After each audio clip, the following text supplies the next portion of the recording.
Oh,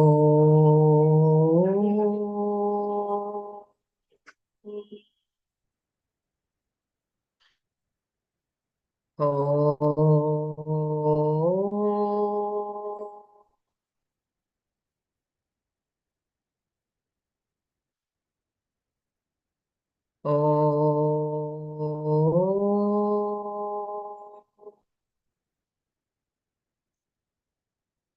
गुरुर्ब्रह्मा गुरुर्विष्णुः गुरुर्देवो महेश्वरः गुरुसाक्षात् परब्रह्म तस्मै श्रीगुरवे नमः। अखण्डमण्डलाकारं व्याप्तं येन चराचरं तत्पदं दर्शितं येन तस्मै श्रीगुरवे नमः। श्रुतिस्मृतिपुराणानाम् आलयं करुणालयं नमामि भगवत्पादं शङ्करं लोकशङ्करम्। ॐ सहनाववतु सहनौ भुनक्तु सह वीर्यं करवावहै तेजस्विनावधीतमस्तु मा विद्विषावहै। ॐ शान्ति शान्ति शान्तिः। नारायणं नमस्कृत्य नरं चैव नरोत्तमं देवीं सरस्वतीं व्यासं ततो जयमुदीरयेत्। ॐ तत्सत्।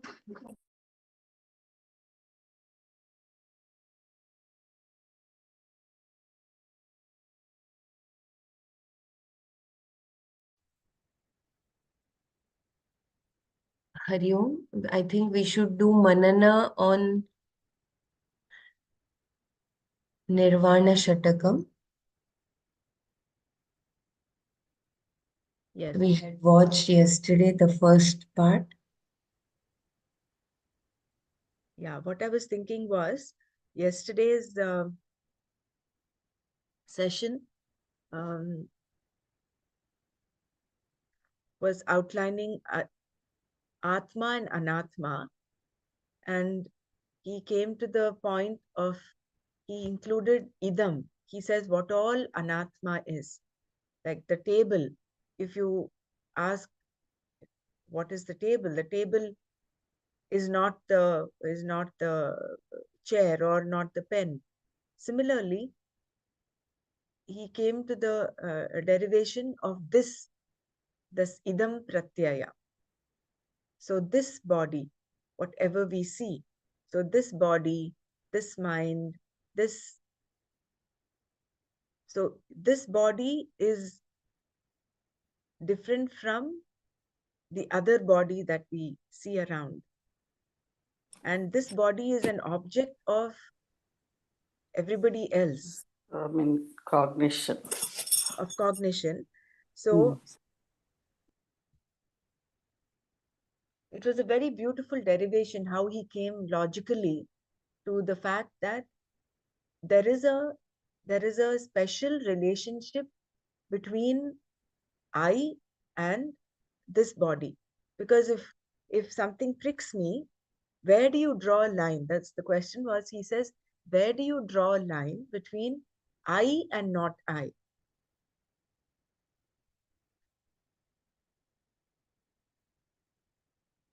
So, and he also said, if, for instance, there is a repair in the house, it is, you don't say, I am getting repaired, my house is getting repaired.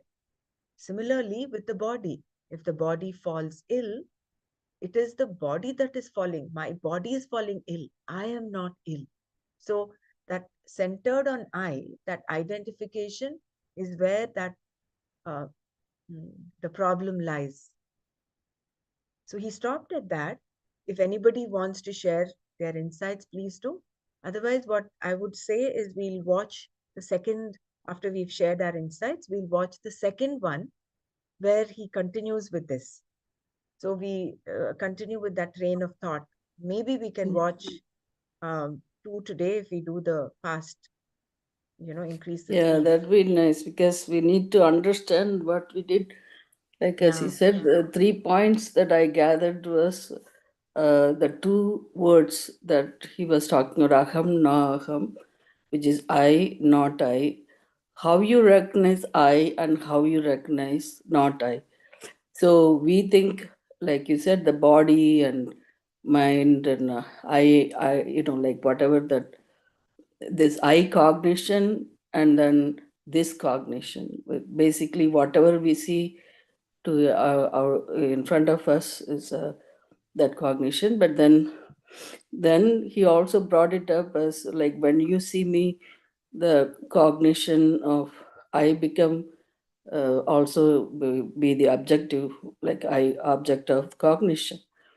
Then how do you so that's the confusion that we're having. So he's trying to the layers and layers of the confusion, how he negates it to clear that confusion. This is more like introduction part of this last tape.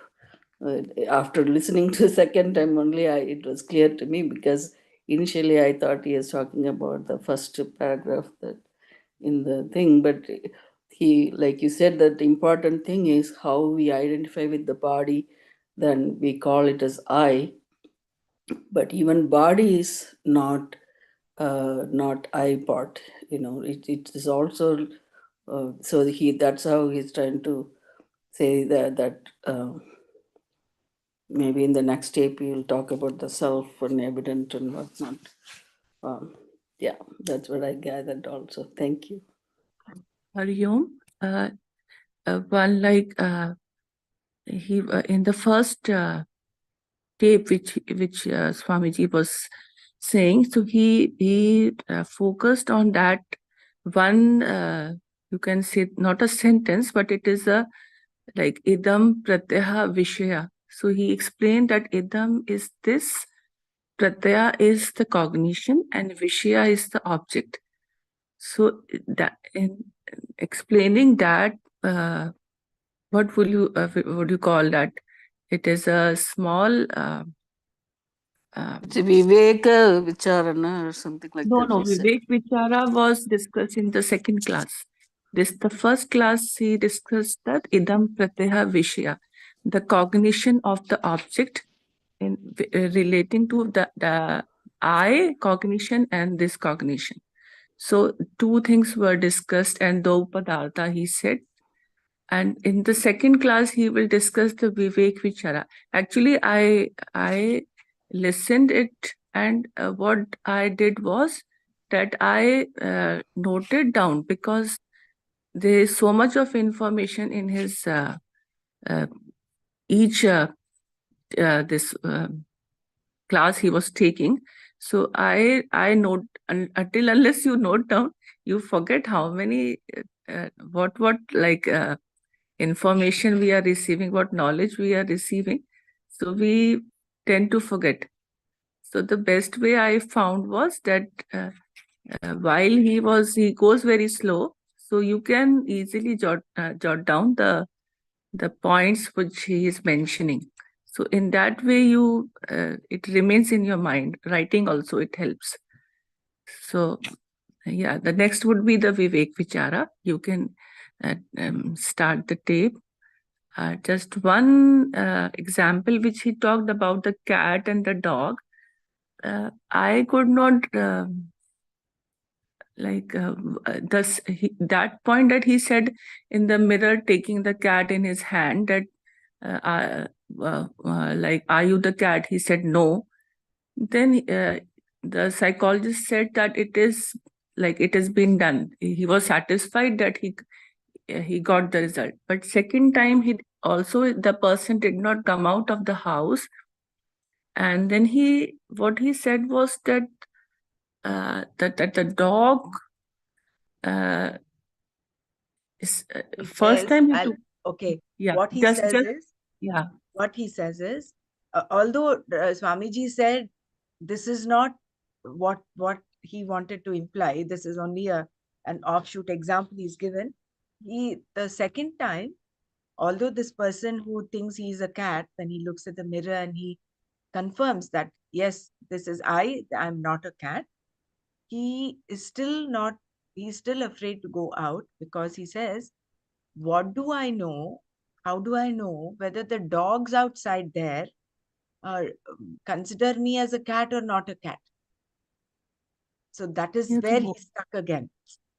so what does this imply? Like, what is the Our implication? wrong, is it Wrong. our wrong conditioning? We are so Yeah. conditioned, yeah, Okay, that okay. about others' perception, what others think. We are That so used to that.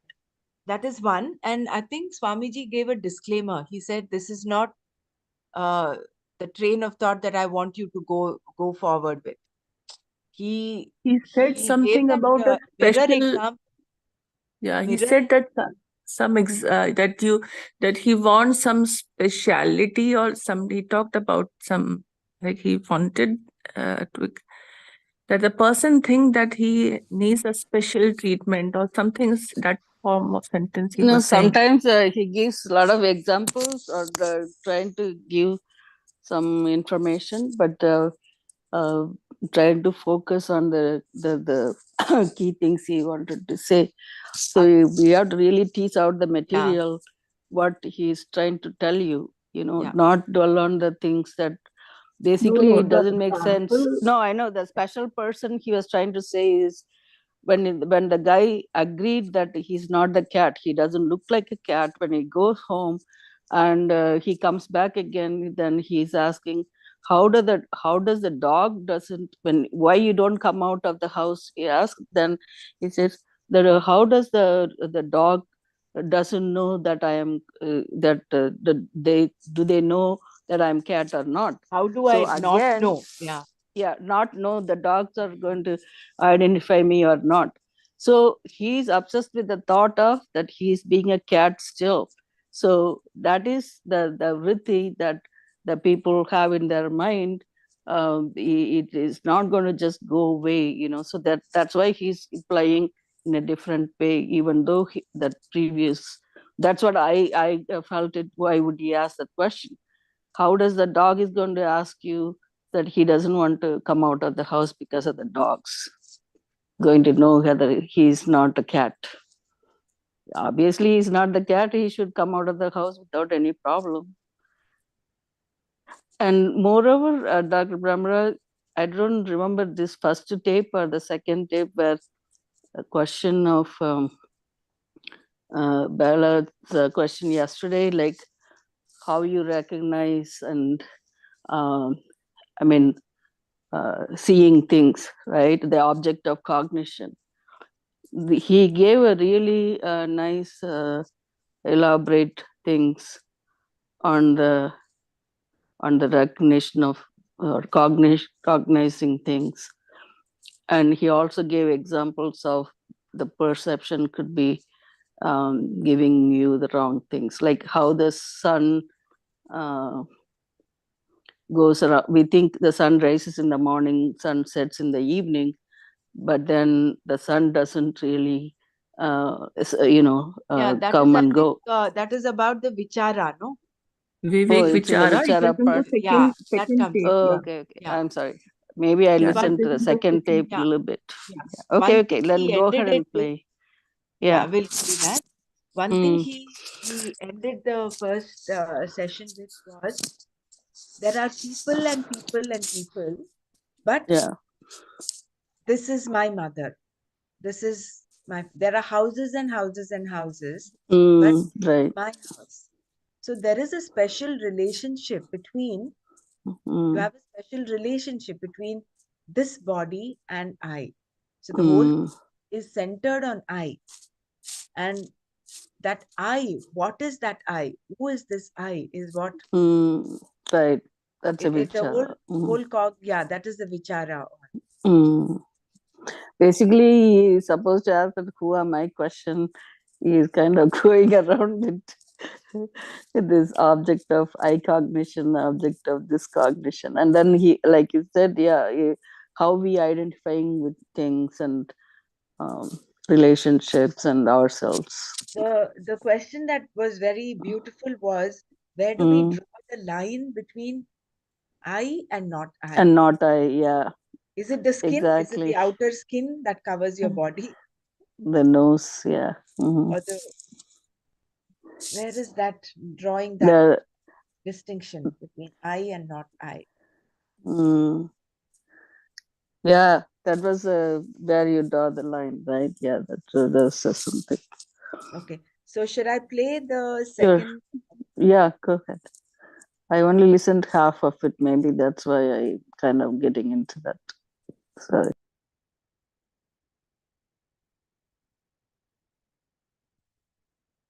I'm going to fast forward a bit in the beginning so we save some time. No problem.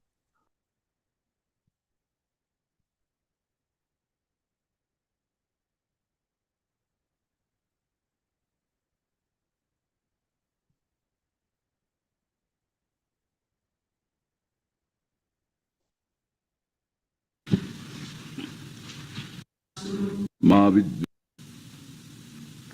grasp, understand,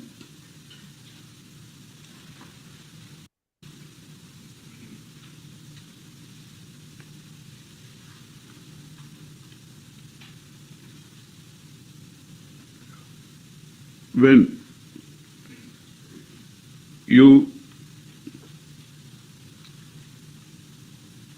need to grasp, understand a fact, a reality, which is misconstrued.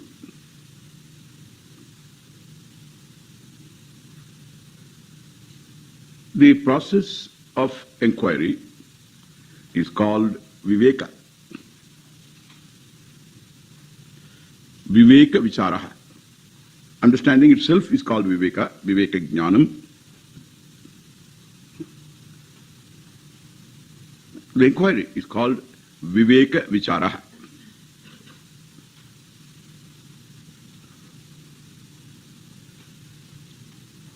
Because even after the inquiry, two facts continue to remain the same as they were before, but no more confusion. A germane example for that, to prove that, is a crystal. You see a crystal,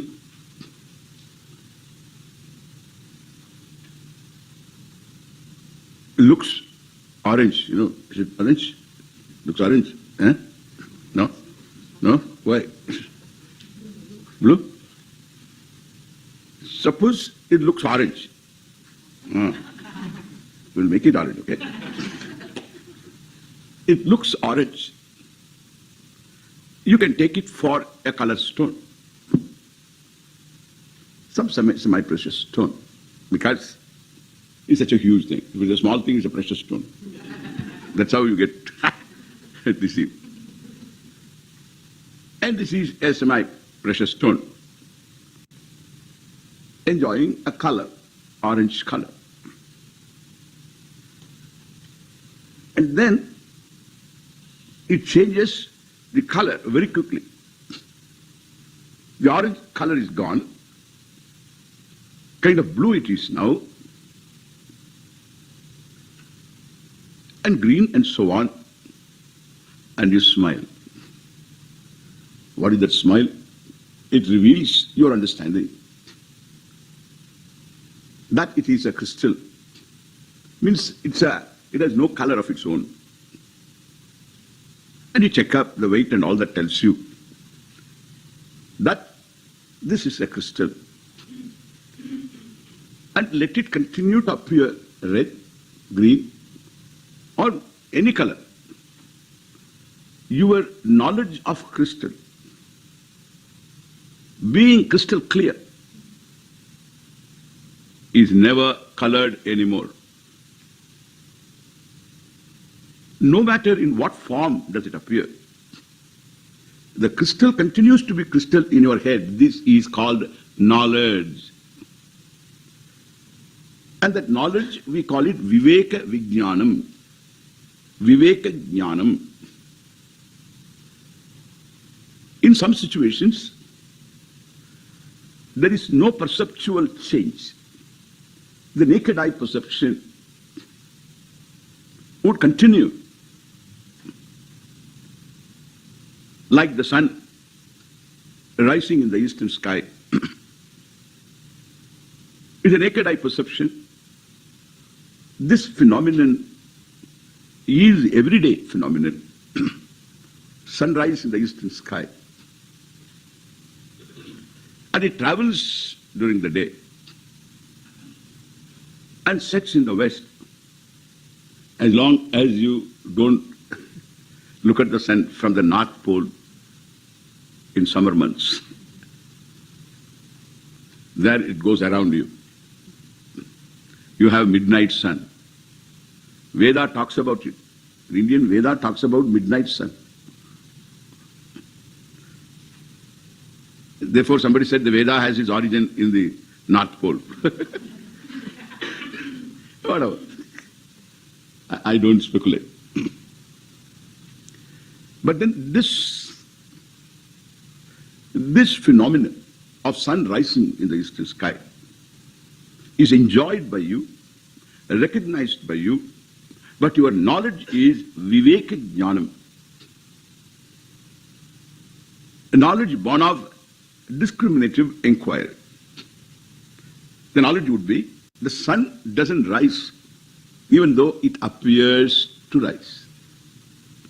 The stars don't disappear even though they appear to disappear, correct? Much less the moon wanes and waxes even though the moon appears to wane and wax. The sky seems to be blue. There seems to be a ceiling, which is not true. In fact, all that your eyes report are wrong. Correct? Really true.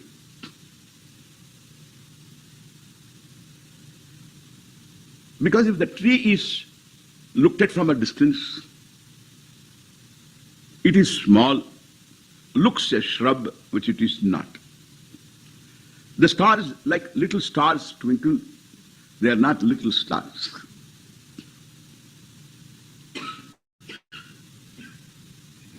The tree is seen by you shining. You look at that, but that's not true. It is reflected light. That is not a property of the tree.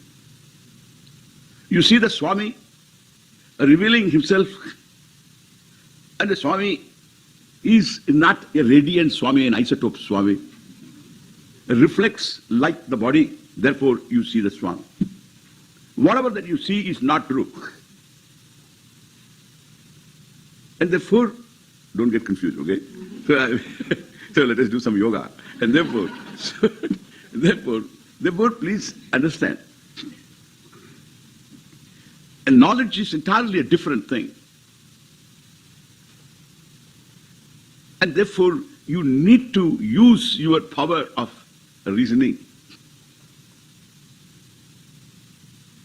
and understand what is what. Being educated, you know, the sun doesn't rise, appears to rise, appears to travel. You can even explain it away. The appearance continues to be. There is a blue sky. It's all poetry. You can write about the blue sky. You can write about the clear sky. So it's all poetry. There's a truth about it. Because there is perception. But it's just a refraction of light. You know all this. And therefore, knowledge is different from your experience. your perception, your experience. The sunrise experience is wonderful, especially a tropical sun in India. Only sunrise is good. Afterwards, you can't be in the beach. You will be shushkubal.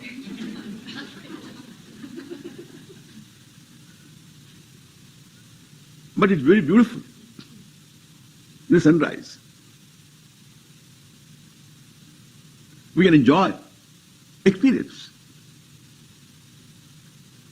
But that experience is in spite of your knowledge that there is no sunrise.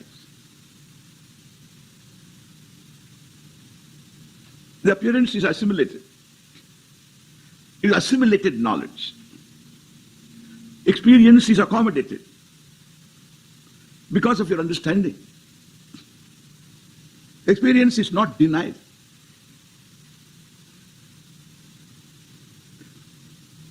When you see me here, this is a perception. Swami is. There is no way of Swami revealing his existence to you. No way. If you close your eyes and sit there like a yoga man, except Ramananda's students, all yoga students, come there, come to your class, sit there. They don't sit there like that immediately. It takes 25 minutes to adjust.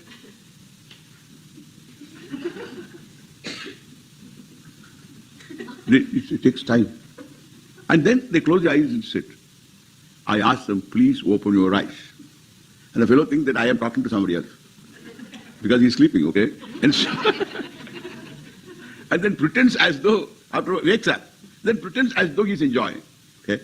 And smiles and all that. Except Ramananda's students. If our eyes are closed, how am I going to reach you? How will I prove my existence to you? Because I am talking, the man says, I hear you. Suppose I don't talk. I do one of those things that we sadhus are capable of doing. Without blinking, I can sit for an hour, 2 hours. We have practiced all this. Just, some of these tricks we need to have. They will be handy. Really, I have a few tricks and then they are very handy. Because there are different types of people asking for different things. When you walk in and you see me sitting like this, and I don't blink and I continue to sit, do you know what will you think? Oh, this is a great Mahatma. It's a great sage, especially if you are an Indian. You'll say, he's a Ponchgaya Mahatma. Oh, he's an exalted Mahatma.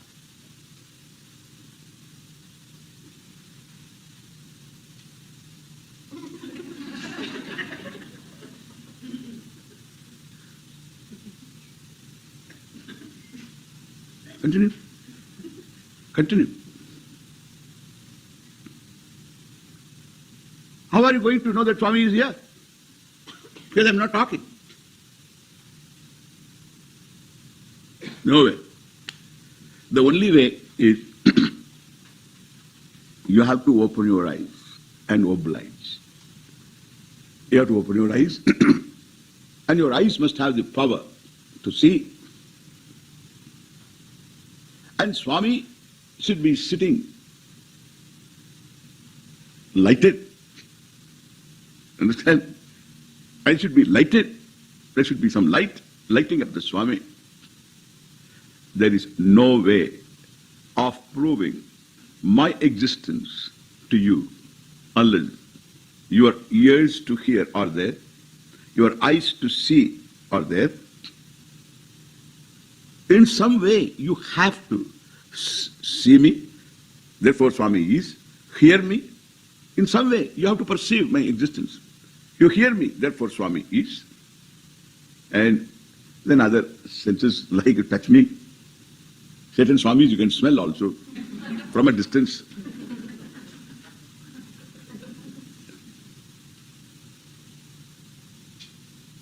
He fills up the room with his presence.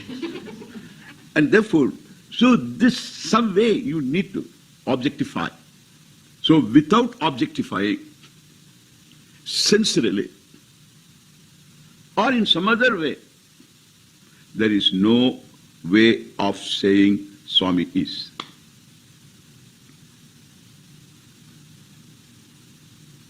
This is not a simple thing, because it has a far-reaching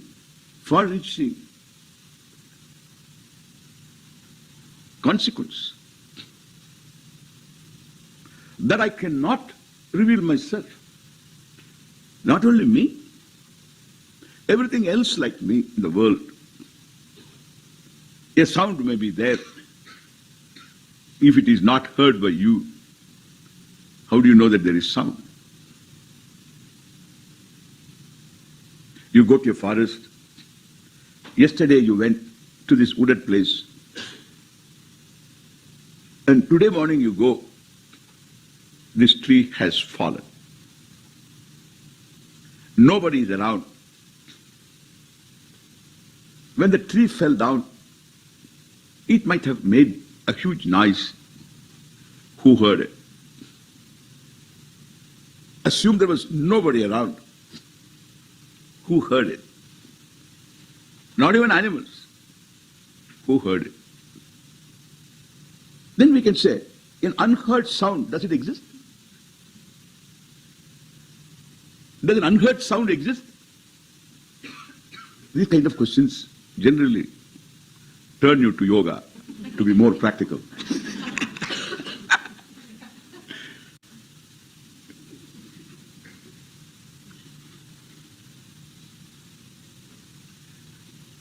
But you can infer there might have been a big thud and sound must be there, must have been there. You can imagine. That's an inference. It's not perception. You didn't hear the sound.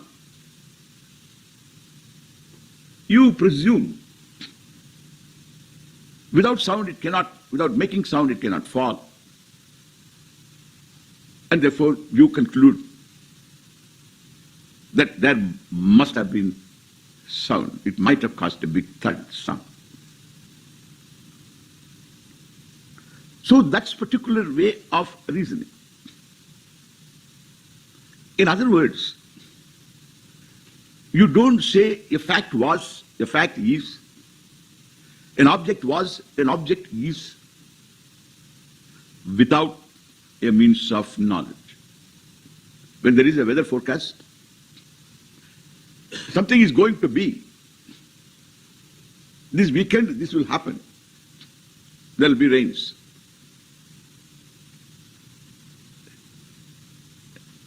They forecast. There is a basis for it. It is what we say inference, more than one-step inference. One-step inference is, you see the smoke, there is fire. This is one-step inference. So one-step inference or more than one-step inference you employ to say an object is. Even was is. Because it was, you are right now concluding, correct? This fact. This fact existed. This conclusion is right now made. All will be, all was, it's all right now made conclusion through a means of knowledge. And so, you can never say a thing exists or existed, will exist, without a means of knowledge. Understand now?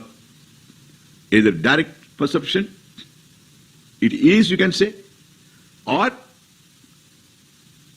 indirectly, from the perceptual data, you arrive at a conclusion.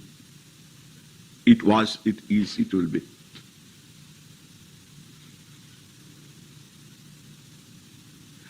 In all this is with reference to all things that we perceive. Sitting at this eyepiece of this huge telescope, a scientist says I see a light right now, but the source of light is 12 billion light years away. You know, it knocks the lights out of your head. 12 billion light years away.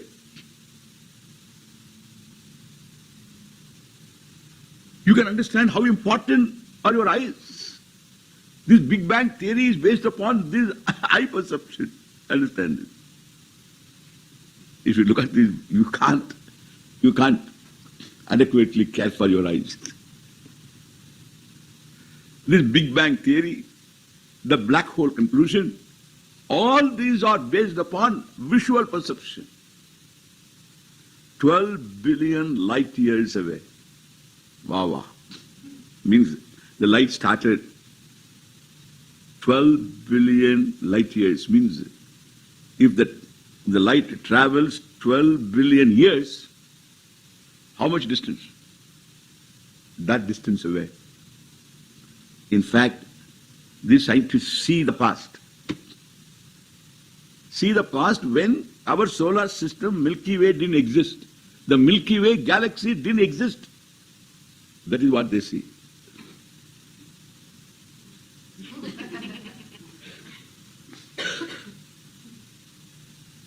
The hero of all this knowledge is you. You are the only hero. You know, you should just feel good about yourself. You are the only hero. Everything else is object of knowledge, object of this cognition. Time, space, and distance, all these are objects of your cognition. You are the only one who is like yourself. I am not making this conclusion with your thumb impression. Based upon DNA, based upon your earlobes. They say each one's earlobes are peculiar. Very interesting. That's why, you know, in the passport photograph, they want to have a profile. They ask you to show the ear profile. Because it's very difficult to roll you, to have an ear impression.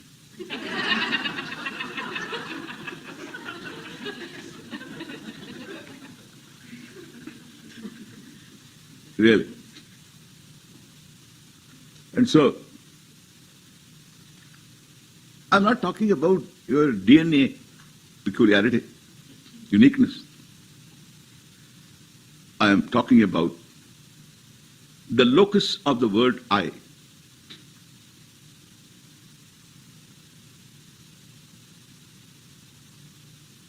In English, as in other languages, you have pronouns. He is a pronoun. He can be anybody. God is he. Concluded. God is he. Your uncle is he. So there is a he. Then there is she. He can stand for any male. She can stand for any female. In Hindi language, any object they have arbitrarily decided is she. You know, for rice, the word in Hindi is chawal. Chawal is masculine. Then cooked rice khichdi is feminine. See, the male gets cooked then becomes feminine. Female. So, the cooked male is female, okay? And therefore, so I can't understand this. But that, if that language, it's a peculiar language, it doesn't have a neuter gender. The whole jagat, the whole world is divided into he and she. Peculiar language it is. And much more simple. Only thing is you should know is khichdi. I know I have a smattering of Hindi and I always commit the mistake of making that some of these feminine words, this masculine word become feminine word. I go on guessing. It should be feminine or masculine. Go on guessing, committing mistake. Therefore, I introduce myself. So the, you know, this Hindi, suppose they ask, do you know Hindi? I say, kabhi kabhi aata hai, kabhi kabhi aati bhi hai. So Hindi should be aati hai. Female it is. Hindi aati hai. I can't say aata hai. Therefore I say, aata bhi hai, aati bhi hai. Dono. So I neutralize all their criticisms. Because I myself say that aata hai, aati hai. So if I commit mistake, they don't mind. The best way of handling your problems is to say that I have these problems. Then they will tell you, I also have got the same problems. There is nothing, they cannot. The best way of handling shame is to make a joke out of it, okay? You are not all-knowing anyway. You are not almighty anyway. Therefore what? Just make a joke out of yourself. Where is shame? This is by the way, okay? And therefore, let us come back to the real topic. So, this every blessed thing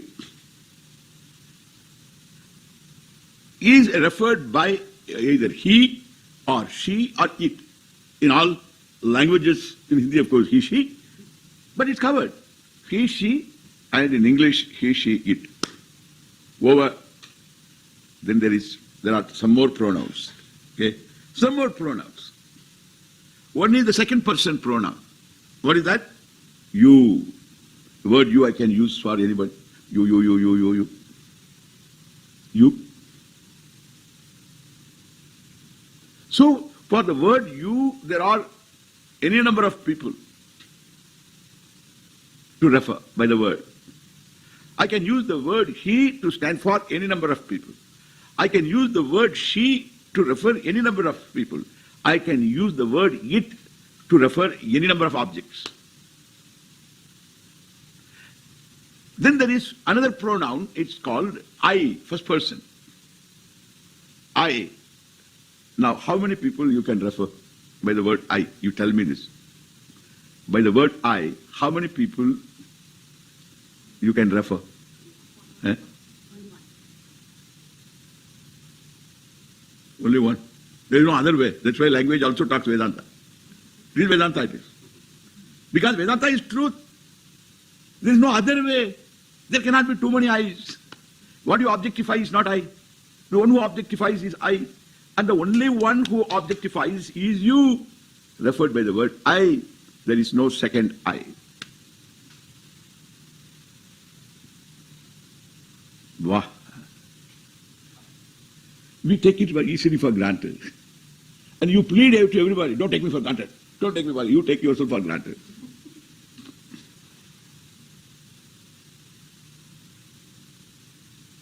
I, there is only one I in the world.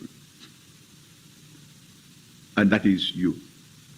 And everything else is object of I. Understand now?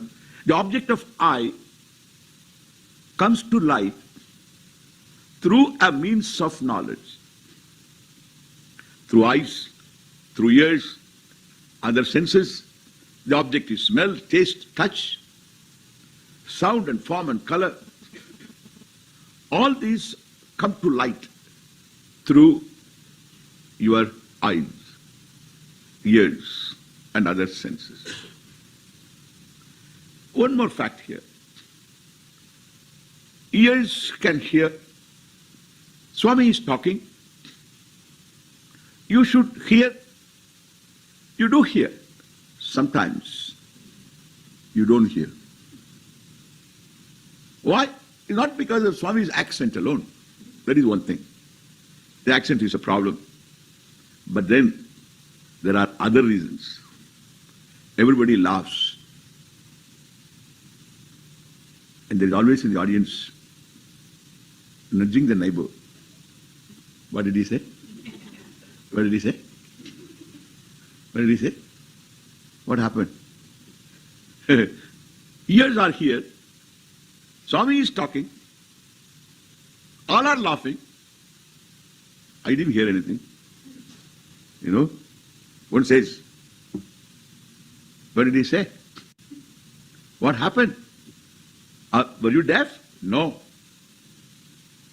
Maybe temporarily deaf. Why? Mind took off. Therefore, we are bringing in one more fact. Ears themselves don't hear unless the ears are blessed by the mind. You are walking. This is a very interesting thing. You are walking, and two people are standing there and talking. And they are talking. Maybe something very, very serious they are talking. And you can't let go any information which is important without your knowing. That's human. That's human. And what do? You want to hear, and you don't want to appear, you hear. Therefore, what do? You just go, your head turns this way. That is the weight of the mind, okay? The weight of Atma and the mind is on the ear, right ear. It turns like that.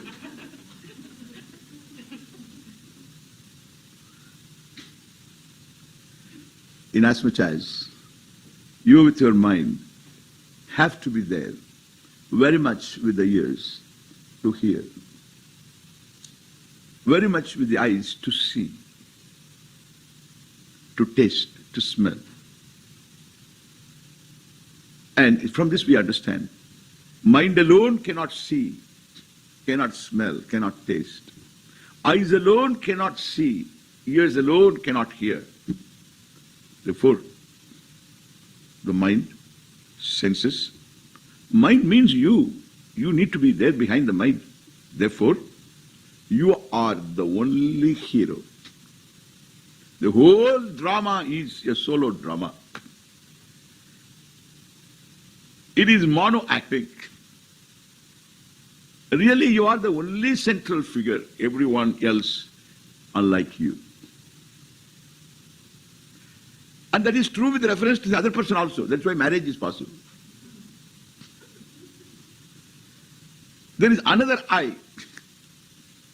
From that person's standpoint, that person is the only hero. And everything else, you know what?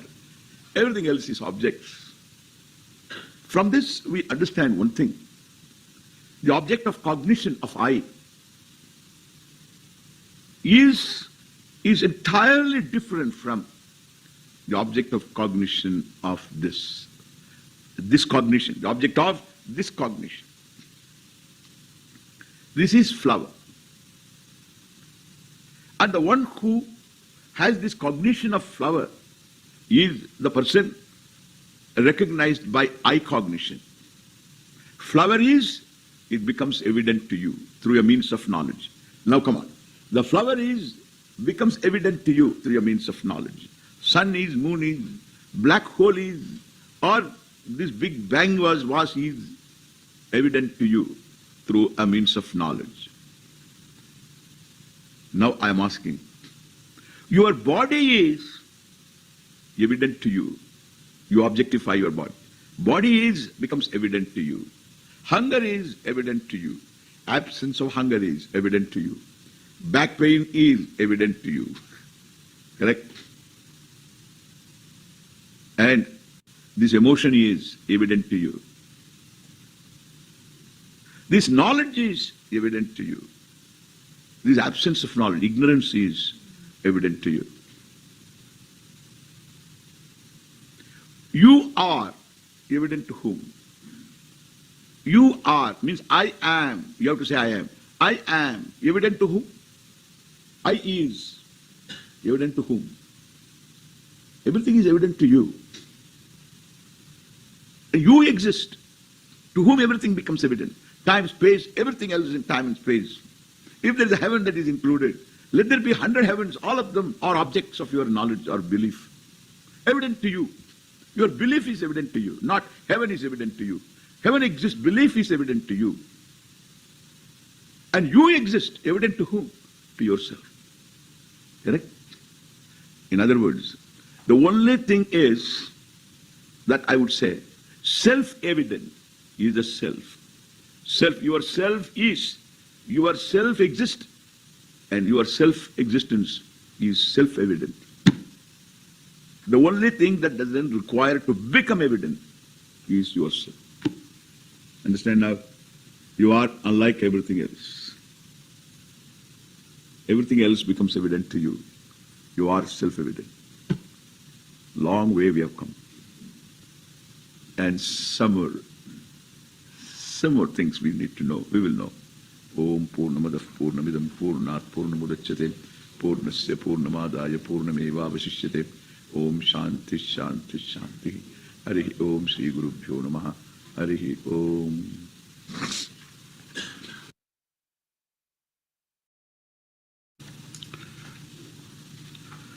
Om Sakana Bhavatu Om Sakanau Bhunaktu.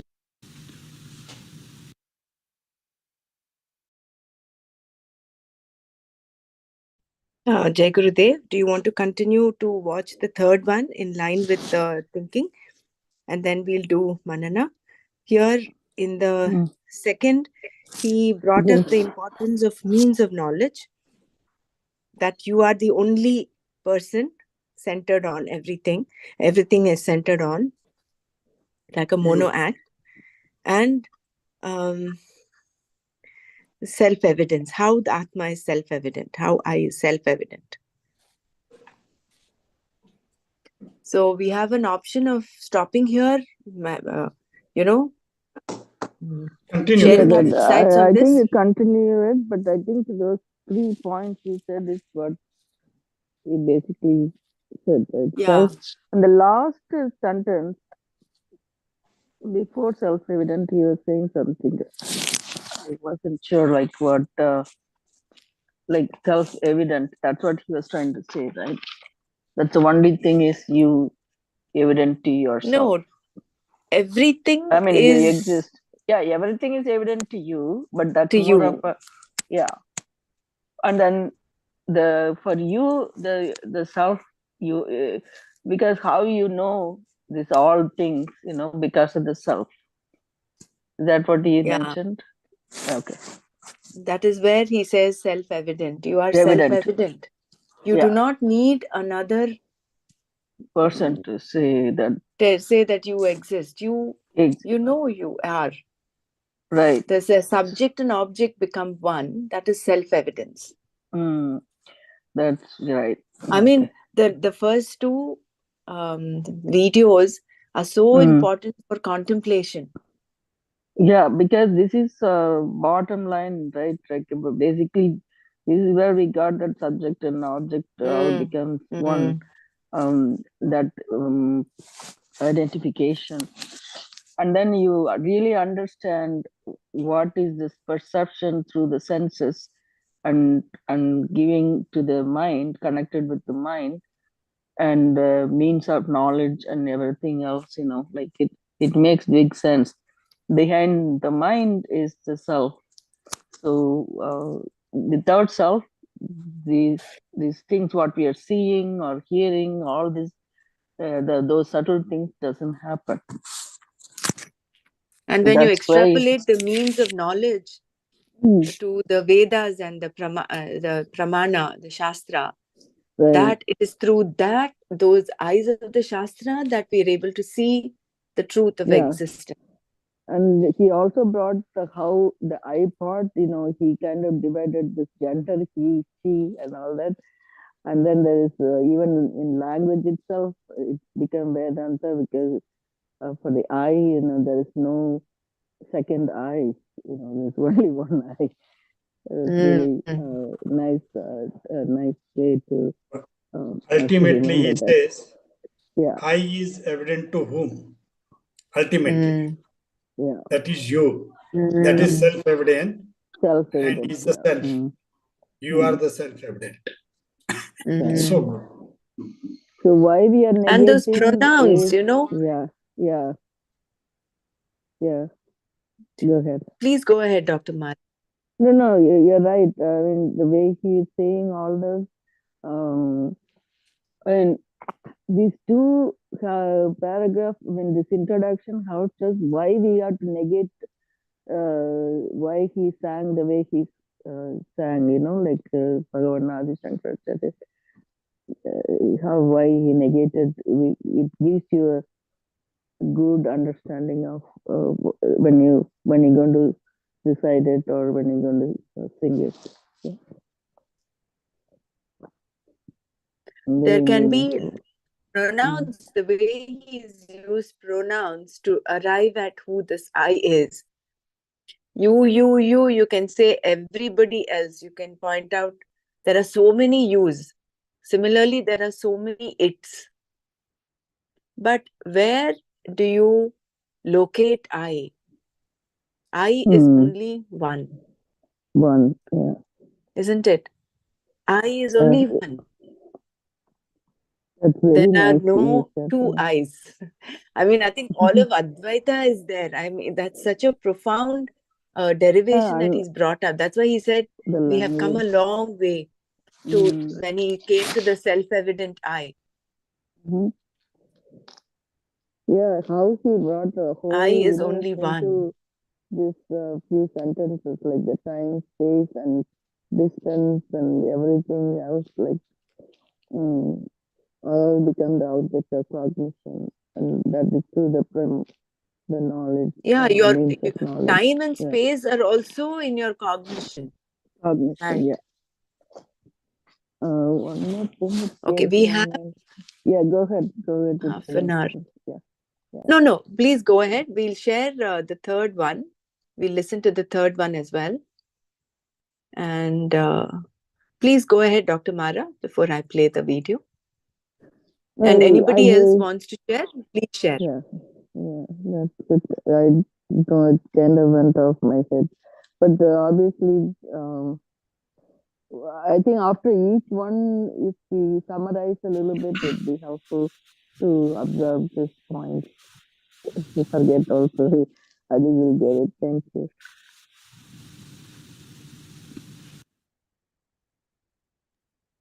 To prove that you are the I, he said that the ears themselves, they don't hear unless they are blessed by the mind, and mind alone also cannot hear. So it is something behind all these. That so how he explained that it is the mind means that I cognition is behind all our senses through which the things are evident. So that knowledge can be gained though through our senses, but until unless that you are not present, like that I cognition, until unless that is there, you cannot perceive the things, or you cannot infer any thing from any knowledge, until unless all these should be combined. Like he gave example of a person, he was lost and he said, why all are laughing? So that alone, the ear, mind, the presence doesn't have that potential until unless you are there. That until that I cognition is there, you cannot perceive anything, any knowledge. So this whole this thing was on the Vivek Vichara, like how you grasp or understand a reality through that Vichara inquiry, and that knowledge which we gain, that he said the term Vivek Jnanam. So the two things, the knowledge is like through the eyes, through the senses, we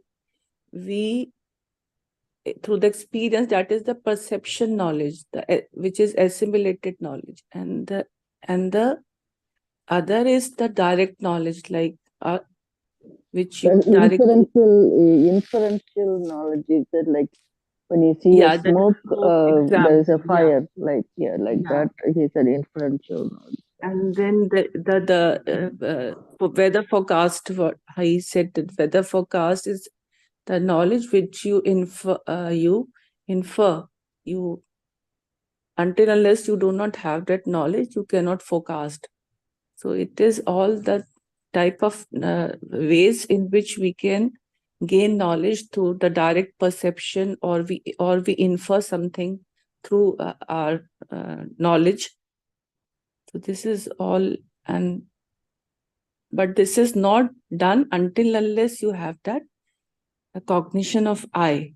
That whole, this cognition and I cognition, the example of a flower which he gave was very beautiful. That explained the whole thing very nicely. The example of flower. Yeah.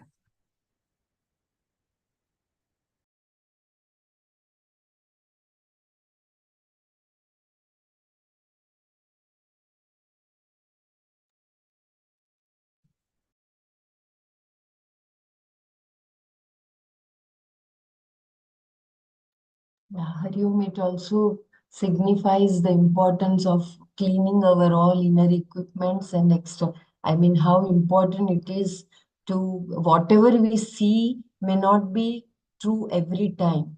If our mind is not clear, whatever we hear may not be true every time. If our mind is not clear. So, Antakarana Shuddhi again is so important here. So, the question you had, right? In the, whatever you see, how you believe that's correct, right? So, that's what the examples you gave. So, the knowledge that one is. Dr. Mara, your voice is a little it's not clear. Not able to hear. No, No, we're hearing, but it's not clear. Clear. Oh, I see. Now it's better. Okay. Like mumbling. Maybe I was leaving my iPad a little further from my phone. Sorry, myself. Anyway, I try to say what you were asking that question, right, Balaji? So, when you what you see is you believe that is correct or not, right? You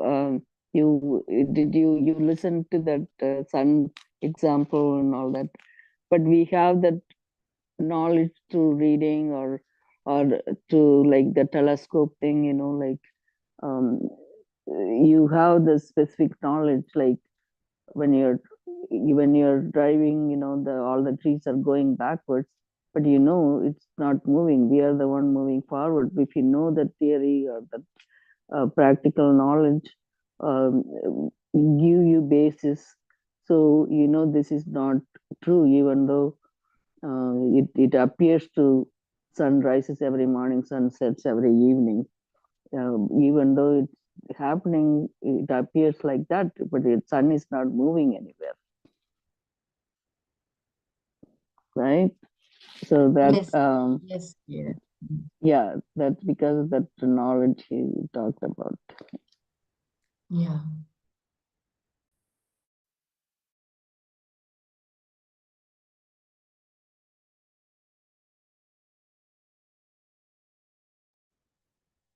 So I'll play the third video. Whether an object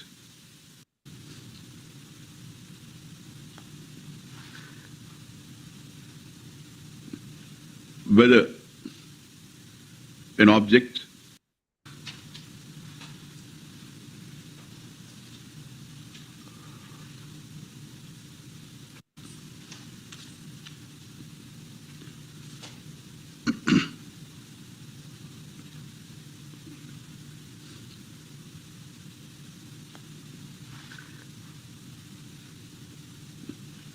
whether an object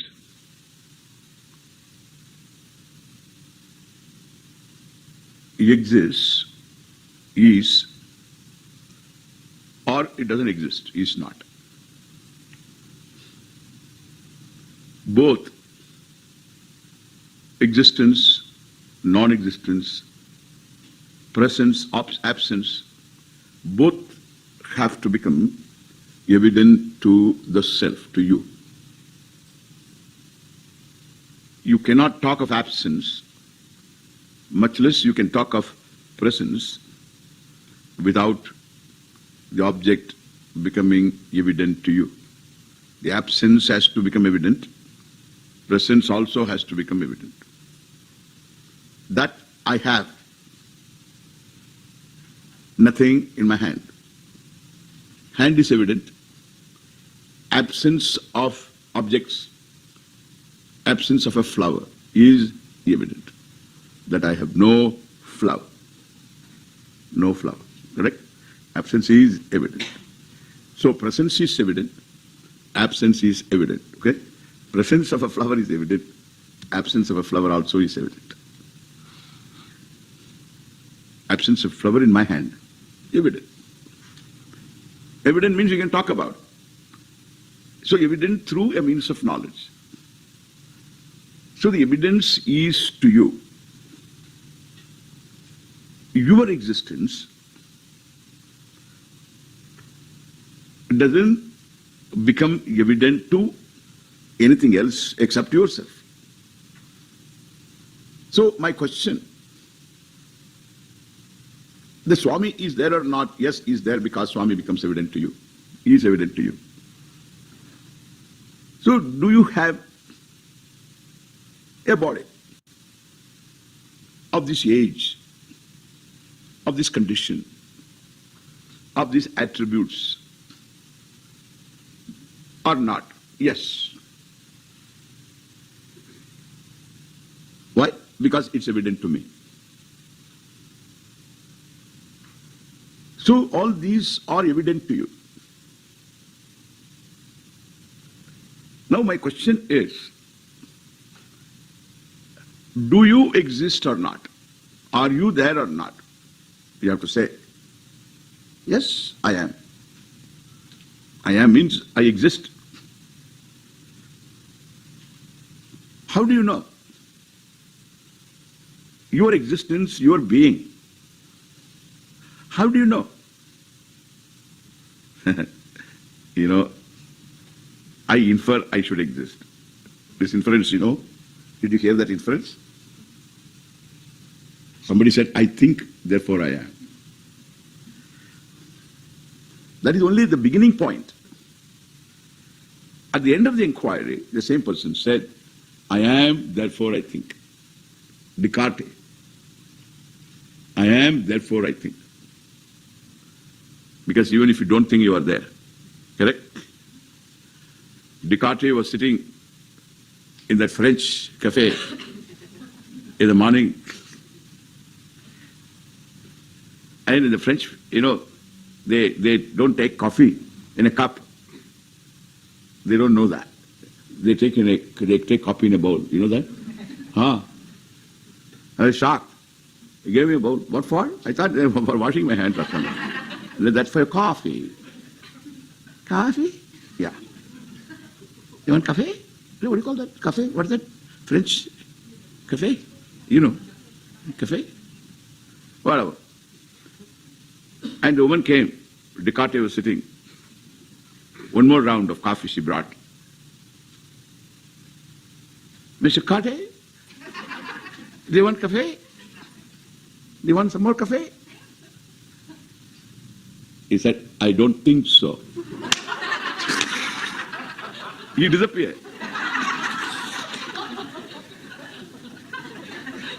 He just disappeared. Whether you think or you don't think. मेरे दो questions को बता दो answer. You exist. And say, I infer I am. Not that I think, therefore I am. There's inference. There's another inference. I am because I am married. What is the logic? The logic is, no woman would marry a non-existent me. So since I am married, I must exist. What a nice idea. Huh? I am because I am married. Yeah, before marriage, did you exist or not? Before marriage. It's not that you came into being after marriage. And the husband came into being after marriage. But you were there before becoming an husband, correct? Yeah. I am, therefore I got married, okay? After marriage, whether I am or not, that's a different question. Don't ask me all that. Don't ask me. I don't know all that. But I am, therefore I am married. All silly logic. Before I think I am. In sleep I am. That's why I say in the morning I slept well. I dreamt. I slept. So the one who doesn't sleep, I am. Correct? The mind goes to sleep. Thank God I don't go to sleep. I am there very much in sleep also. To make a statement in the morning, I slept well. What did you see in your sleep? I didn't see anything. How do you know that you didn't see anything? It was my sleep. I knew what? I didn't know anything at the time. I slept well. I am there in sleep. I am there in dream. I am there now. My thoughts are variable. I am always present. The self is therefore doesn't require evidence.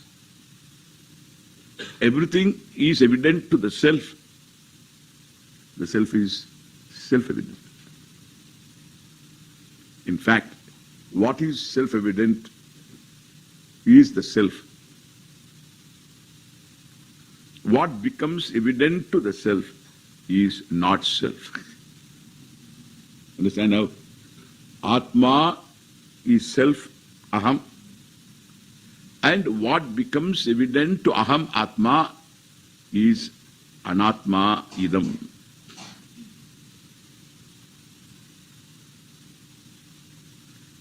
Dauhe padartau atma anatmanav.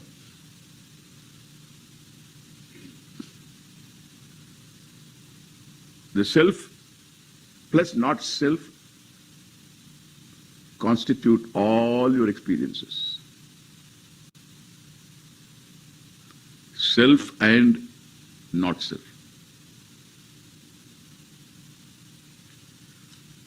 This not self is anything that becomes evident to the self is not self. Therefore, you can't say, I am ignorant. Because ignorance is evident to the self. You can't say, I am ignorant. So, from the standpoint of what you don't know, you can say, I am ignorant. From the standpoint of what you know, I am knowledgeable. You can say, you are knowledgeable. Therefore, my question, are you knowledgeable or are you ignorant? You tell me now. If you say, I am knowledgeable, I ask you to spell the word knowledgeable. To say, I am ignorant, you must be knowledgeable. Otherwise, you can't say, I am ignorant. So, I am ignorant with reference to what I don't know. I am knowledgeable with reference to what I know. Correct? It's like daylight. Therefore, you can't say, I am ignorant. You are not ignorant. You are not knowledgeable either. This is what we call transcendence. You transcend ignorance. You transcend knowledge. But ignorance doesn't transcend you. Knowledge doesn't transcend you. Therefore, understand the transcendental doesn't mean any spatial distance. When you say, touch wood, what do? Touch wood. Do you go to the woods? Touch wood. You go to the lumber mart? No. The nearest, whatever you have, chair, table, anything wooden, touch wood. What do? You transcend table and touch the wood. Correct? The wood is not available. You say, touch wood. I don't understand that. Touch wood. That means what? You transcend. You transcend the human form. and refer what is inside. What is inside is wooden, is it? That's maybe somebody started it, it goes on. Don't do it. This is okay. Touch wood. This is called transcendence. Because the table is wood, if it is wooden table. It is wood. And therefore here, I am ignorant, I can say, from the standpoint of what I don't know. I am knowledgeable, I can say, from the standpoint of what I know. From my own standpoint, neither I am ignorant, nor I am knowledgeable. Both I objectify, knowledge and ignorance. What I objectify is not me. The one who objectifies is I. Understand now? Because ignorance is evident to me. In every evidence, one more step.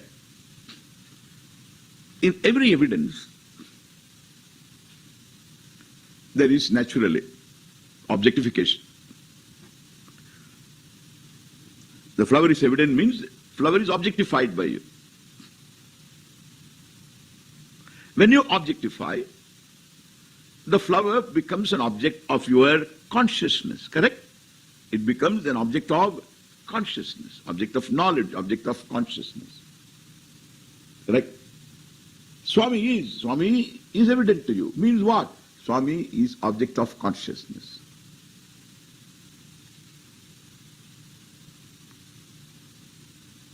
Then the table is, chair is, the room is, the tree is, sun is, black hole is object of consciousness. Each one of them, object of consciousness. Your body is object of consciousness. Hunger is object of consciousness. Drowsiness is object of consciousness. Okay? Some kind of a glowworm consciousness. Object of consciousness. Huh? Some people are drowsy. I could see. That's why I sit on this fire, just to see how many are drowsy. So drowsy is better, because we can wake up. We can wake them up. But the other one, they have sound sleep. You know what is sound sleep? What is sound sleep? Eh? Snoring. Sound sleep means you should hear the sleep. Then only sound should come. That is called sound. Sound making sleep is called sound sleep. Okay? Sound making sleep. Sound sleep. Whether you learn anything or not, a few things you can learn, these few things.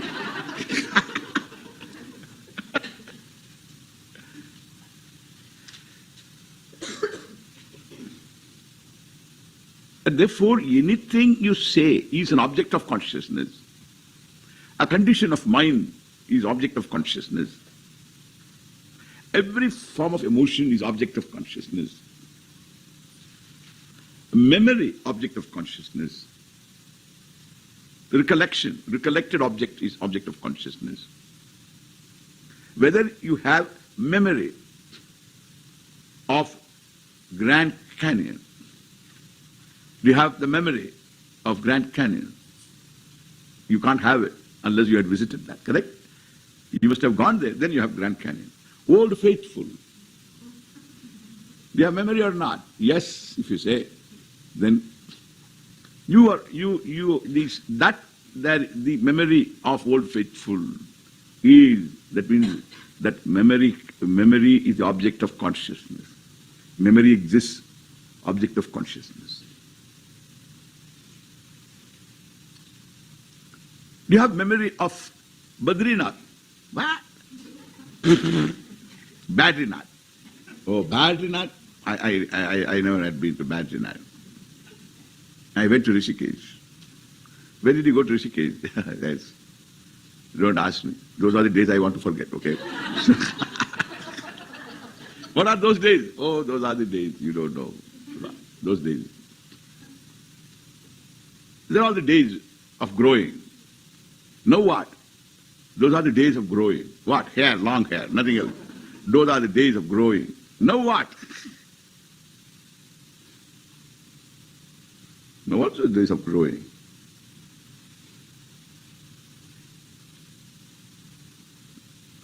Badrinath memory is not. Because I didn't visit Badrinath. Okay? Absence is known. Absence of memory, object of consciousness. Do you know Russian language? I don't know. How do you know that you don't know? It's my ignorance. That I have ignorance of Russian language. Object of consciousness. So any object is or is not is object of consciousness. That is what is called evidence. Knowledge, object of consciousness. I am object of consciousness. So object, I is the object. To whom is the object? Oh, I am object to myself. That means self is the subject, self is the object. This is what we say, self-evident. In every evidence there is consciousness. In self-evidence there is consciousness. That consciousness is the self. There is no other self other than consciousness. This consciousness is called Atma. Wow. This consciousness is called a Chit. So the self is consciousness. Wow. Self is consciousness. Wow. So I am consciousness then? Yes. Swamiji, maybe I am consciousness, but my consciousness is very small consciousness. Can you say so? There is no my consciousness. I am consciousness.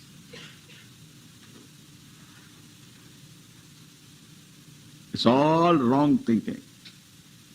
We have to improve our consciousness. I'm not talking of improvement of consciousness, okay? That which doesn't subject itself to any improvement. All improvements are all within the areas of my objectification.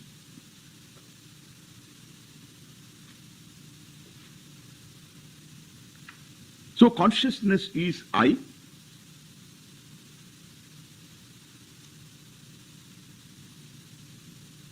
And any object of consciousness is object consciousness, correct? When you see Swami consciousness, you have got Swami consciousness. Knowledge, any particular object knowledge, that consciousness. Ignorance consciousness, memory consciousness, hunger consciousness, thirst consciousness, emotion consciousness, whatever is emotion. What is invariable is consciousness. What is variable? The object. The variable is the object. The invariable is the consciousness. The invariable presence of consciousness reveals one thing, that no matter what you experience, no experience is away from consciousness. And no experience really leaves anything on consciousness. It is stainless Teflon consciousness. Nothing sticks. Asango hi ayam purushaha. It is very much with everything, free from everything. You don't require to clean it up. Understand? People say, no, we have to clean the consciousness. People talk, not knowing what they talk. That is the strength. They begin to know something, then they can't talk. Because they're blabbering. So consciousness as such doesn't have any spatial limit. An object of consciousness, like your body, is occupying place P. It has a certain form. Therefore, there is a place where it is not. But consciousness as such has no form. It has no height. It has no width. Correct? It has no height. It has no width.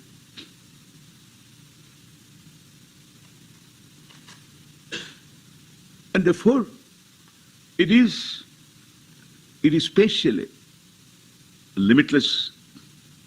It has no spatial limit. Think of this. What is the distance between you, consciousness, and your body, object of consciousness? Zero distance.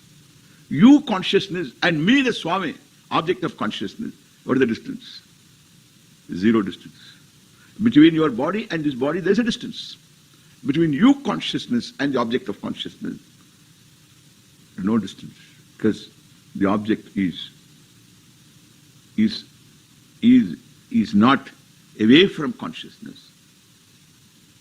Between you, consciousness, and those stars, light years away,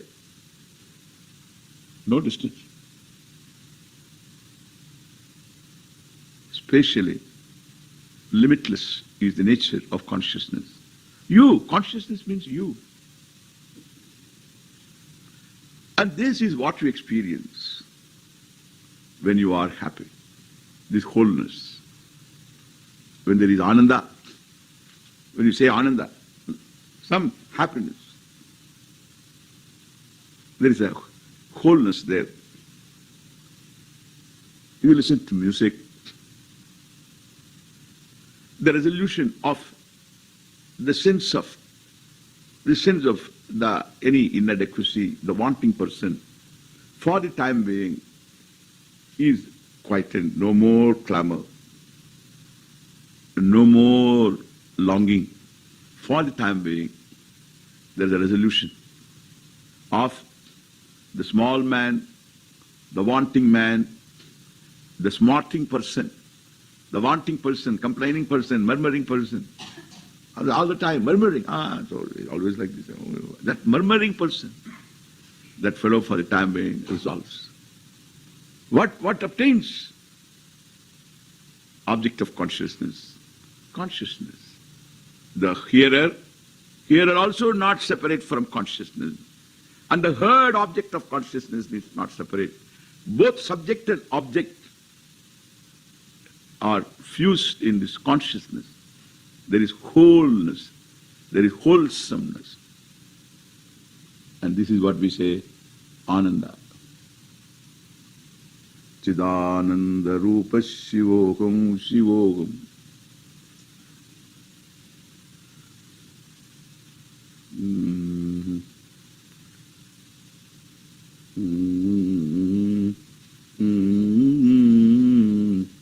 Chidananda Rupa Shivoham Shivoham. Chidananda Rupa Shivoham Shivoham. Chidananda Rupa Shivoham Shivoham. Shivoham will talk later. Chidananda, Chit consciousness, Ananda, wholeness. Chidananda Rupa Shivoham Shivoham. Chidananda Rupa Shivoham Shivoham. Chidananda Rupa Shivoham Shivoham. Mano buddhya kankara chittani naham. Na cha shrotra jihve, na cha grana netre, na cha vyoma bhumir, na tejo na vayu. Chidananda Rupa Shivoham Shivoham Shivoham Shivoham. Mukeshji, Mukeshji.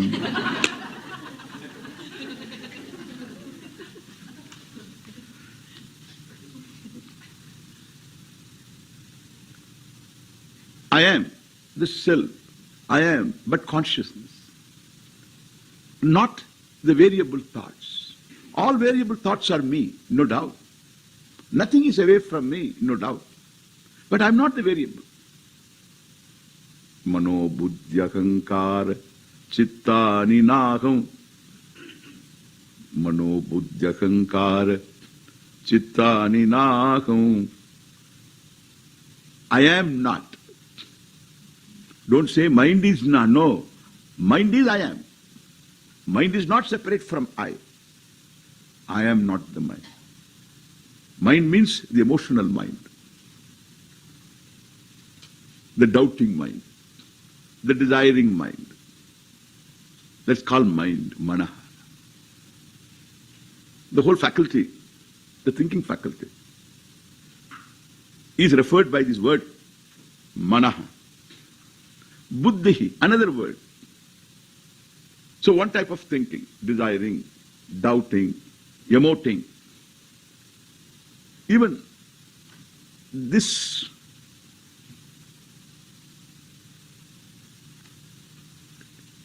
the complaining, any emotion, all mind, mana.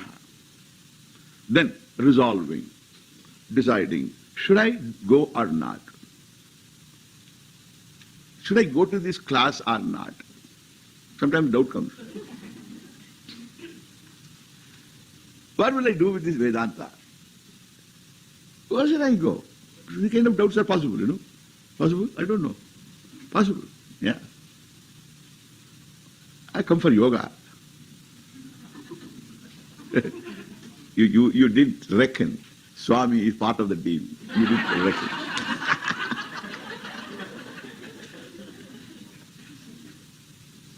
It's a package. Swami is only a small package, not a small part of the deal.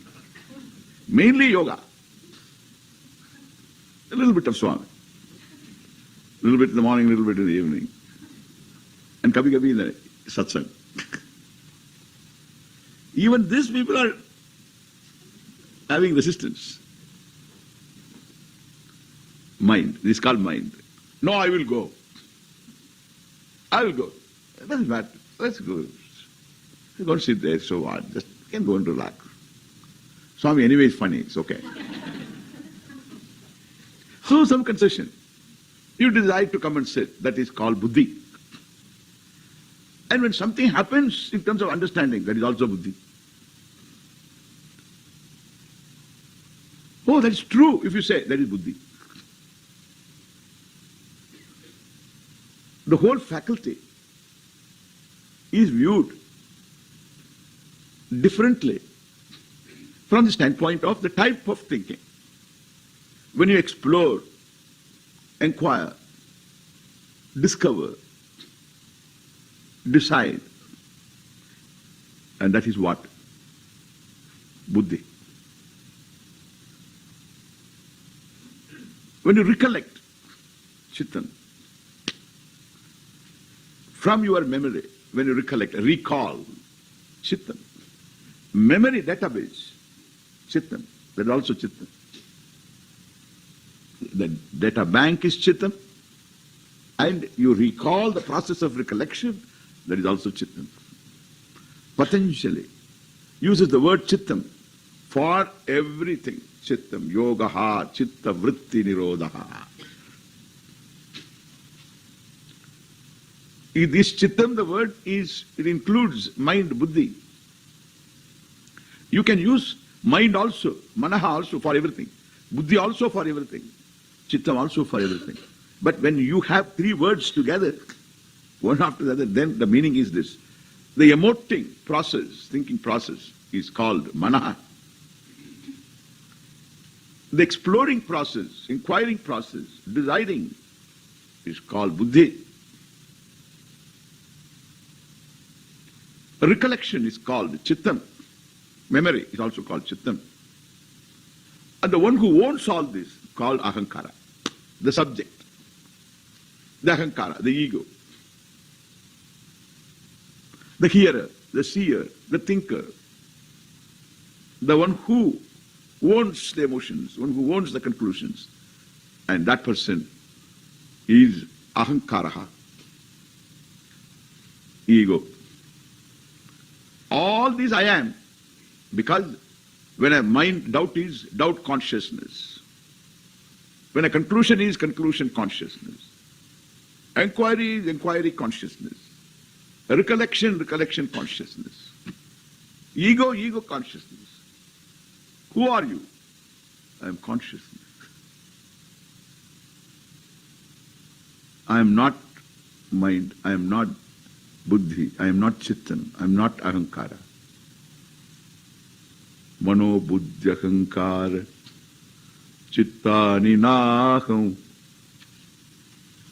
Mano buddhi ahankara chittani naham. Nacha shrotra jihve, nacha grana netre. Mano buddhi ahankara chittani naham. Nacha shrotra jihve. If I am not the mind, then do you think that I have senses? Do you have any sense? Nacha shrotra jihve. Shrotram te jihva che. Nacha shrotra jihve. Neither I am shrotra ears, nor jihva, the sense of taste. Nacha shrotra jihve, nacha grana netre. Grana, neither sense of smell or sense of visual perception, eyes. Netra, eyes. Neither I am the sense of smell. Don't say, neither I am nose, neither I am tongue. No, the sense of taste. Tongue also is a sense, is an organ of speech, is a part of organ of speech. Sense of taste, sense of smell. So, I am not senses. I am not senses. But when there is sight, there is sight consciousness. There is eye consciousness. There is ear consciousness. There is sound consciousness. And therefore, I am there everywhere. But consciousness is invariable. Teflon consciousness. None of this is there in me. It has a very, this truth, this is a fact. And this fact releases a person from the sense of smallness, insignificance, etc. We will look at it when we come back. Mano buddhya kankara chittani naham, chittani naham, nacha shrotra jihve, nacha grana netre, nacha vyoma bhumir, na tejo na vayuhu, chidananda rupa shivoham shivoham, chidananda rupa shivoham shivoham, chidananda rupa shivoham shivoham. Lot more to talk. So we will talk all that. Om Purnamada Purnamidam Purnat Purnamadachyate Purnasya Purnamadaya Purnameva Vasishyate. Om Shanti Shanti Shanti. Harihi Om Sri Gurubhyo Namaha.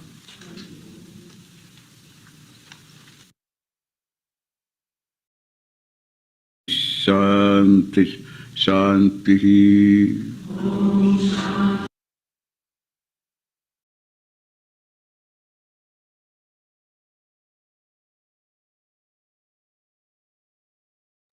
Jai Gurudev, today we had overstepped our time, but this was only to facilitate completing the video that we were watching. We'll stretch ourselves a little bit, 5 minutes maybe. We'll do Manana. But before that, I will chant the Shanti part so that we can then close as we finish. Om Loka Samasta Sukhino Bhavantu. Om Shanti Shanti Shanti. Om Tat Sat Shri Krishnarpanamastu.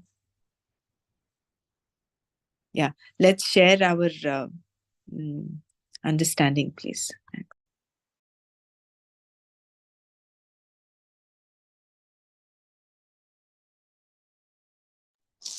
I just want to share the key words in this particular video is the existence, non-existence, and then variable, invariable, variable, and transcendence or transcendental, he said. It's really nice how he went over that and your voice is a little thick. so sorry, I kept my headphone and so I left this thing. So now you can hear me, right? So I know I'm just remembering what the words were, and so that we can elaborate on it. I thought the existence and non-existence, where he said the absence and presence, and the ignorance and knowledgeable, those kind of points where he brought the I and the not I, the object of this time he may use the word consciousness. All the objects that's evident to the self is the object of consciousness. So you can call all of it is included in this.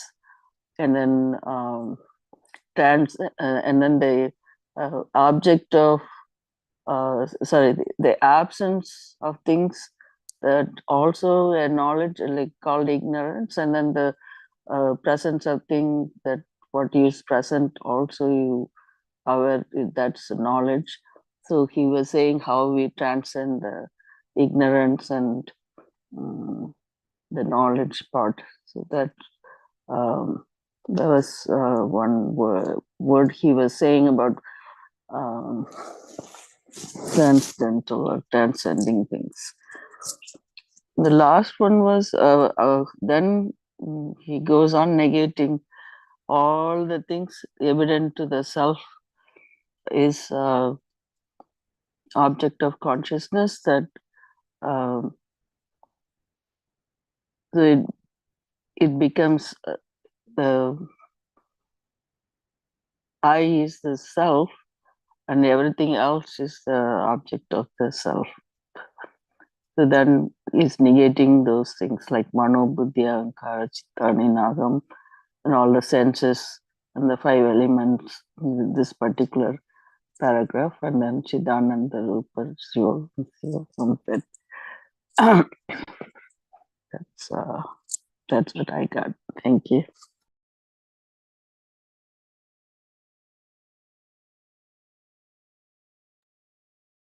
How he arrived at the Chit consciousness is that everything is evident to this I, including the stars, including the cosmos. And there is no gap, there is no distance between what we perceive and the consciousness, between I and that. For instance, if you're seeing the Swami, there is no there's distance. Similarly, there's no distance between you and when you're looking at the stars. That consciousness is the so consciousness is no there. spatial limitations for the consciousness. Limitation. So therefore, that is limited. Subject and object merge. Yeah.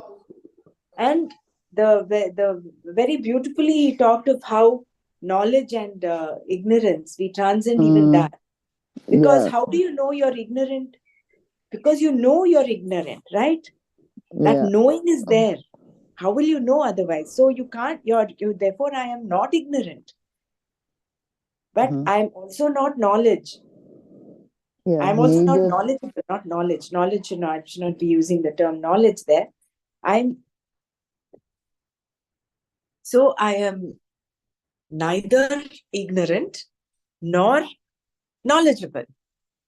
That is the transcendence where we go beyond these two. I am knowledge. That knowledge that knows that I know, and the knowledge also that knows that I don't know. Yeah, we tell ourselves how often, we have limited knowledge and this, and basically that's ignorance, right? Yeah, but you don't but know. how do you know that you are ignorant? No, so that means you're knowledge. Knowledge, You are knowledgeable. You're and you know Russian language, for instance, or Sanskrit, which means you're knowledgeable. But also there are so many things you don't know. So you're not knowledgeable. At the same time, you're not ignorant. Ignorant. You are beyond that which knows that you are knowledgeable and that which knows that you are ignorant. That transcendence, that is the How chit. nicely he said the transcendence part was really nice. I mean, to understand it, so far we didn't get the meaning of that shit. This time we were able to listen to it.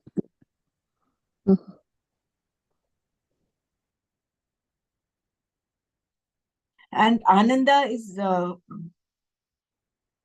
that wholeness that you experience. He talked of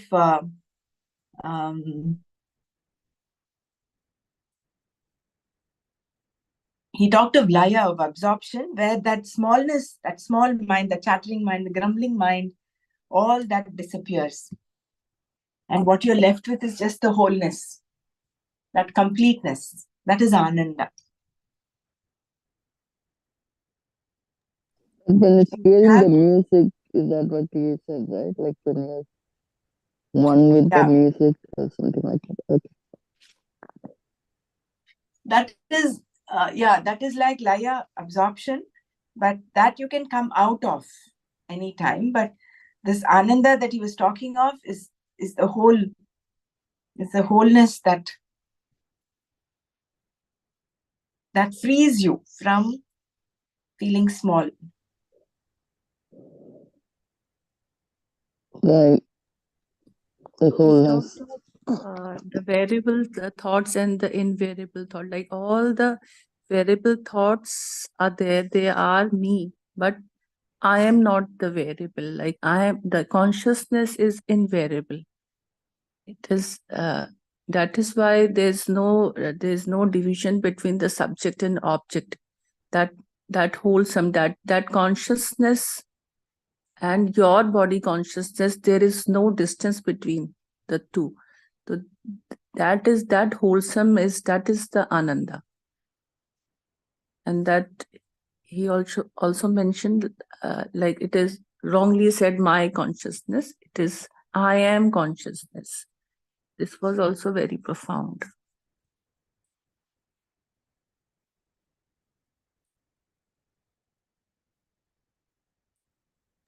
And you don't need to clean this consciousness. This is Teflon consciousness.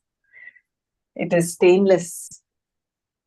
It is Stainless Teflon on top of it, you said. That was, yeah, he gives a nice examples, right? Then he gives the concept of asangoham and asanga, the unattached, the mind. So the free of things and free of all that. Dr. Savita, can I request you, if you have noted down some notes, some points, if you can share them in the group? I was looking at that only.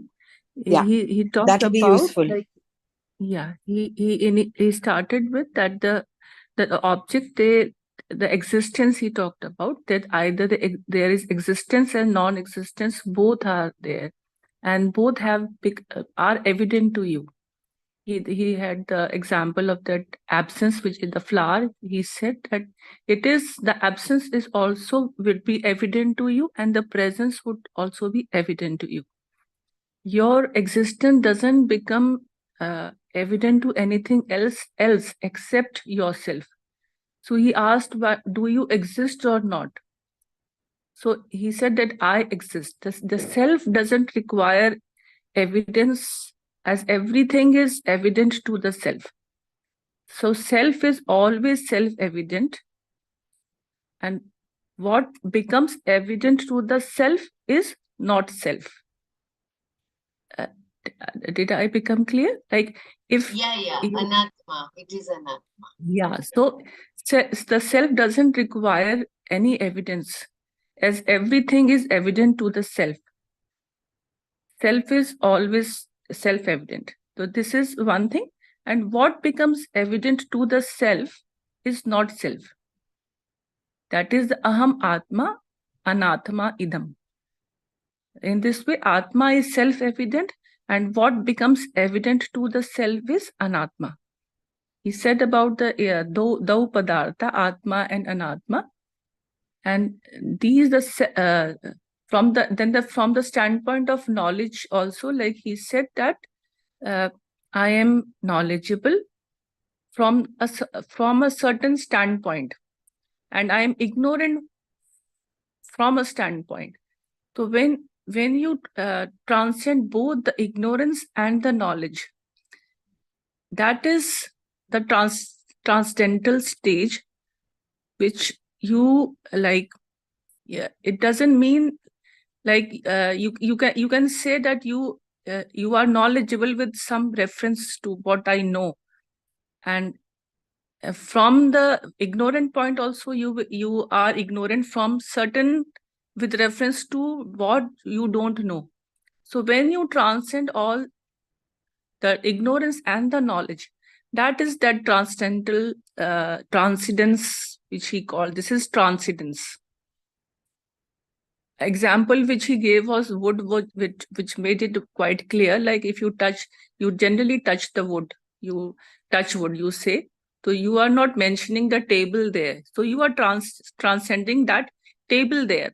You touch the wood, just, and you know that the table is there, but you don't say touch table. You say touch wood. Like he gave example, he touches head. So that was a joke basically. But it is that you transcend, in that example, you transcended the table. So that is, you just say touch wood. This is how we explain the transcendence. And then he came to say that I am knowledge or I am ignorant. They both, in both, I am objectifying myself. What I objectify is not me, but one who objectify is I. And when you objectify a thing or a flower, then it becomes an object of your consciousness. So every object has its own consciousness.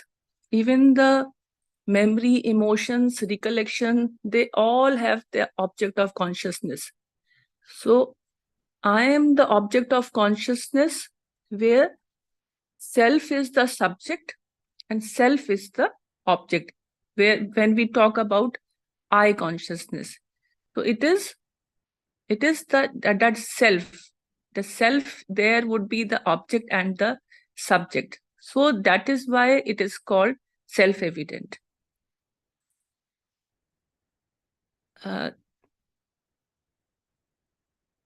He talked that in self-evidence, that consciousness is the self.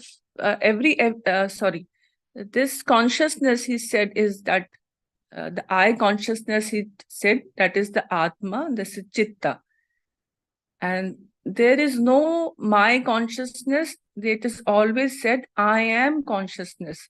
It is wrongly said my consciousness, because there is nothing called my. He gave example of stars, and like even at that far also, that is consciousness. So there is nothing called my consciousness. I am consciousness, where the subject is itself that which doesn't subject itself to any improvement, he said, or any object of consciousness is object consciousness. Like he talked about himself, Swami consciousness, ignorance consciousness, emotion consciousness. So what is invariable is consciousness, and what is all the objects which we see, perceive, that is the variable consciousness. Variable consciousness, like you experience all the things. There are variable thoughts and objects, so they have all their consciousness, but that I consciousness is invariable. That invariable presence of consciousness reveals one thing, that no matter what you experience, no experience is away from your consciousness. And then he said that no experience will leave anything on your consciousness, as it is the Teflon consciousness. Nothing sticks to it. So it is, object of consciousness has a limit, but the consciousness as such, it has no form, as it is spatially limitless. And between your consciousness and your body consciousness, there is no distance. And then when you feel happy, that Ananda, the experience of wholeness is there, because that division of subject and object, it fuses. There is, that is why that fullness, wholesome is there, and it is called that Ananda. And then he describes about the Mana Buddhi Chitta, in which he said that the Mana is that the mind which is all type, like it is emotional, it is doubting mind, complaining mind. That is the mind.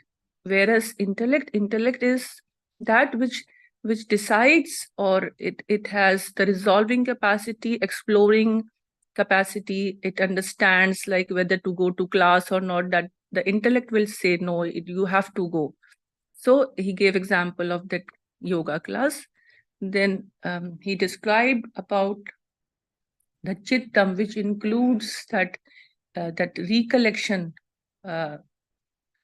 One who owns all this, chittam include basically the mana and the buddhi, both. And one who owns all this, like mana buddhi chittam, it is the ego, the ahankara. So that is what I just I 2 days back I just did 3 these things. Yeah. All these are I, is all this complete. All but this, I am not that. Those mind. this is all he said, that all the objects, all the objects, they have their own consciousness, but that they have their own consciousness, though they are variable, they are all variable, but the I consciousness is invariable, and it has, there is no distance. Like if we talk about this to the highest distance, we can say the stars or just people sitting next to us. Yeah, that there is difference of consciousness. No, there is no that I consciousness which we have, that I cognition, that I consciousness, it is the same as of me as I am talking to you. So that your consciousness, they are the same, though maybe we are the different people. Yeah. Jai Gurudev, I think very nicely explained, Dr. Savita, but we'll have to close here today now. Yeah, no, I it's have finished. another meeting to start. So we'll tomorrow we are having Nana session on Dvichatva Nimshat. Let's maybe individually we can go through the videos and come with our understanding. But if you're writing down notes, please share them in the group. So that will help everybody else. Okay? Jai Gurudev.